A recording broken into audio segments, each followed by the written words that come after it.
May 2023 dagi Manipur gi legislature gi power yauba union territory separate administration logani haiduna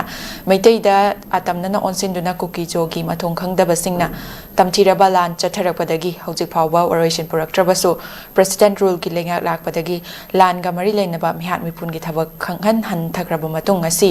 Manipur na mapung phaba state oirakpadagi chahi 85 rak suba kumon thoram governor na thoiba mithunglon oiduna pangthokhiba numit ki ngasi numidang pung tara khara helakpada Churachandpurda 𝐍𝐄𝐼𝐒 gi mathong khangdaba singna mitai macha ama nomaina kaptuna hatkre haiba pause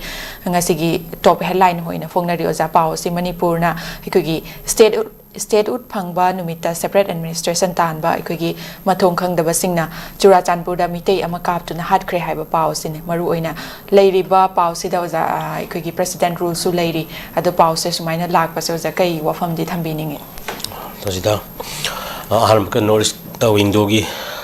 viewer sing bi kai khumlaba thamjari aipa paujen pijari asi cover sing na purok liba topic sing asigi marakta khwaidagi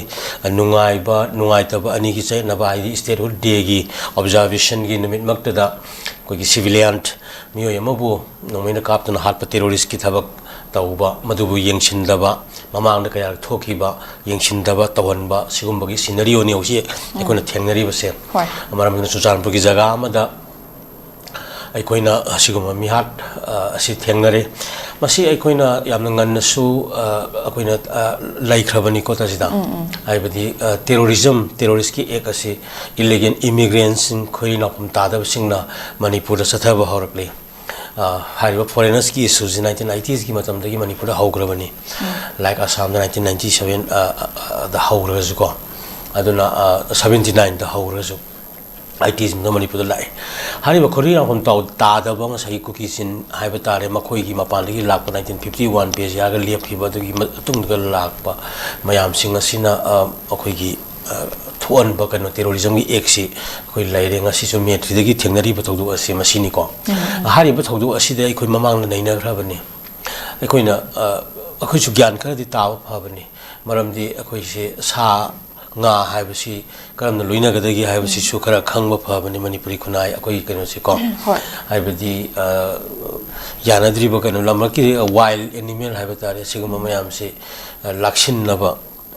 natraga madu kamaina thengnagadagi haibasi su khangba matam yam oibani kara sensitive oigadabani nuaiti adu anyway civilian ni khange hale maram chadi mamang karak thokre napi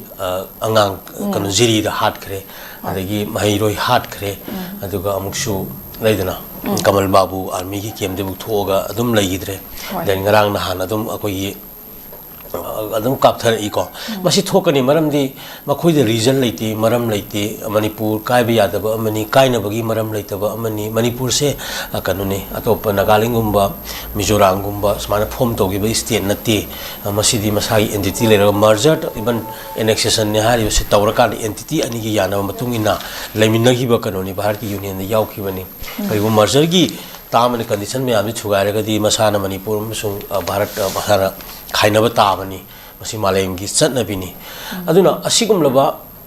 mayam sing asida masai lairiba 𝐶𝐿 𝐀𝐍𝐾𝐈 union territory ka separate administration haibase phangba yadaba posak amakak oibase masi maram sungai leite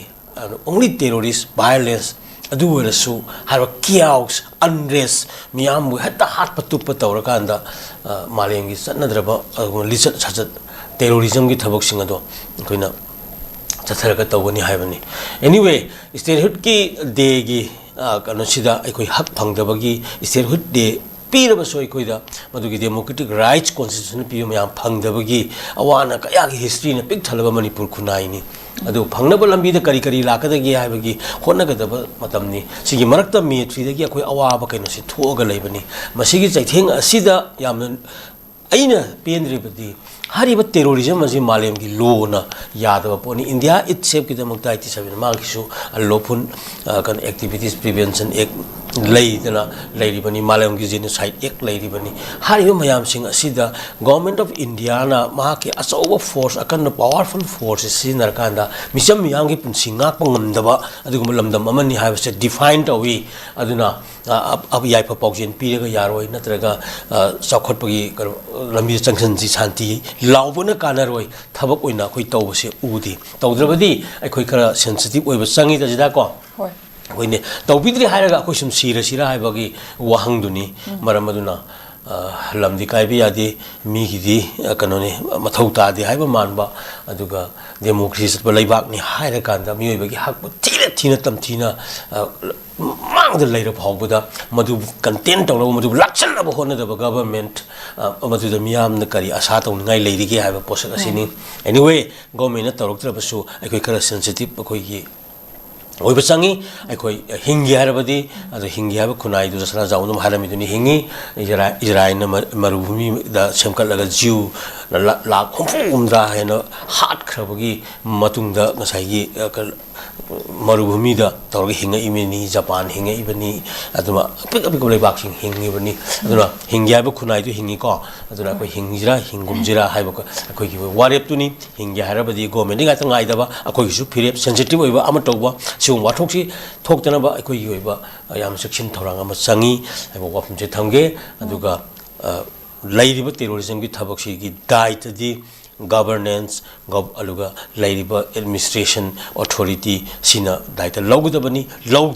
लौद्रबनी ना मियाम करी तगदगी हाइबदुनी ngasi state day के वान थोक मणिपुर लेते हाइबदो सि आइ थंगे को होय थागत जयोजा